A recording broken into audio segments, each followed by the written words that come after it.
মাননীয় অধ্যক্ষ মহাশয়,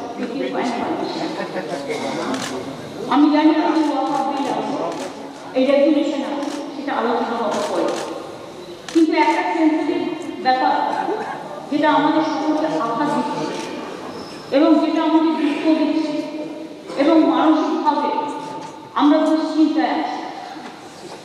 ভারতবর্ষের ইতিহাসটা বুঝতে হবে। ভারতবর্ষ যখন ইউনাইটেড ছিল, পাকিস্তান, বাংলাদেশ, ইন্ডিয়া, ভারত তিনটে নিয়ে কিন্তু ইউনাইটেড ইন্ডিয়া ছিল।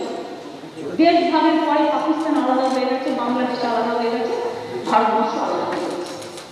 আজকে বাংলাদেশের সাম্প্রতিক যে ঘটনাগুলো ঘটছে, আমি এসব ব্যাপারে ইন্টারফেয়ার করবো না, কারণ বাংলাদেশটা অন্য দেশ, এটা আমার এখতিয়ারের মধ্যে পড়ে না, এটা সেন্ট্রাল গভর্নমেন্টের এখতিয়ারের মধ্যে পড়ে। কিন্তু এই হাউসে থেকে আমি একটু বলতে চাই যে কিছুদিন আগে আমাদের প্রায় ৭৯ জন মৎস্যজীবী তারা ট্রলার নিয়ে ভুল করে ঢুকে গিয়েছিল। আগে আমরা বুঝতে পারতাম না কোনো মৎস্যজীবী ঢুকে গেলে যে তারা আদৌ বেঁচে আছে কিনা, কোথায় আছে। এখন আমরা একটা কার্ড সিস্টেম করেছি, আমরা ট্র্যাকিং করতে পারি এবং আমরা ট্র্যাক করে দেখলাম তাদের বাংলাদেশে থানায় নিয়ে যাওয়া হয়েছে, ডিটেন করে রাখা হয়েছে, তারপরে তাদের জেলে নিয়ে যাওয়া হলো। আমি হাউসে বলতে আমার কোনো দ্বিধা নেই, এটা আমাদের এতে আমি জানি না ইন্টারন্যাশনাল চুক্তি অলঙ্ঘন হয়েছে কিনা, কিন্তু আমি সেটা করতে চাই না। কিন্তু আমরা নিজেরা আইনজীবী দিয়েছি তাদের জন্য।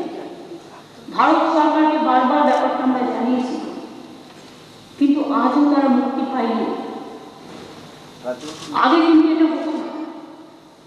তার পরিবর্তে একটা ঘটনা বলি, বাংলাদেশের একটা জাহাজ এখানে এসে ক্যাপসাইজ হয়ে গেছে, বাংলাদেশের একটা ট্রলার।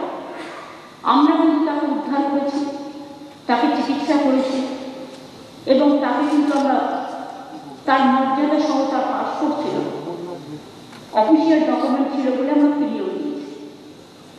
কিন্তু আজকে আমাদের অনেক বন্ধু বান্ধব, অনেক সতীর্থ, অনেক যারা পূর্বেও দেশে ছিলেন, তাদের অনেক আত্মীয় স্বজনে ওখানে সম্পত্তি আছে, তাদের পরিবার আছে, তাদের পরিজন আছে। এরপরে তারা থাকে, কিন্তু ওপারে মেয়ের বিয়ে হয়েছে, ছেলের বিয়ে হয়েছে, তারা কিন্তু অফিসিয়াল পাসপোর্ট হোল্ডার। আমি বেআইনি অনুপ্রবেশের কথা বলছি না, এটা সেন্ট্রাল গভর্নমেন্টের আন্ডারে, কারণ বিএসএফ পাহারা দেয়, আমরা পাহারা দিই না বর্ডার, এটা তাদের দায়িত্ব। বাংলাদেশের সাম্প্রতিক ঘটনা নিয়েও আমি কোনো কথা বলবো না, এটা নিয়ে যা বলার ইন্ডিয়া গভর্নমেন্ট বলবে।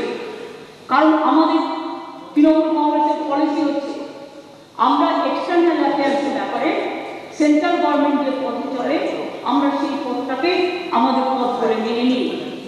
কিন্তু গত 10 দিন ধরে আমি দেখছি government of India is totally কিকমম, একদম চুপ করে আছে। আর তার পার্টি রোজ মিটিং করতেই পারে, তার স্বাধীনতার অধিকার, কিন্তু তারা বলছে আমরা বর্ডার আটকে দেবো, খাবার পাঠাতে দেবো না। তারা বলছে আমরা বনগা পেট্রোল রেল স্টেশন আটকে দেবো। স্যার, এটা আমাদের এখতিয়ারে পড়ে না।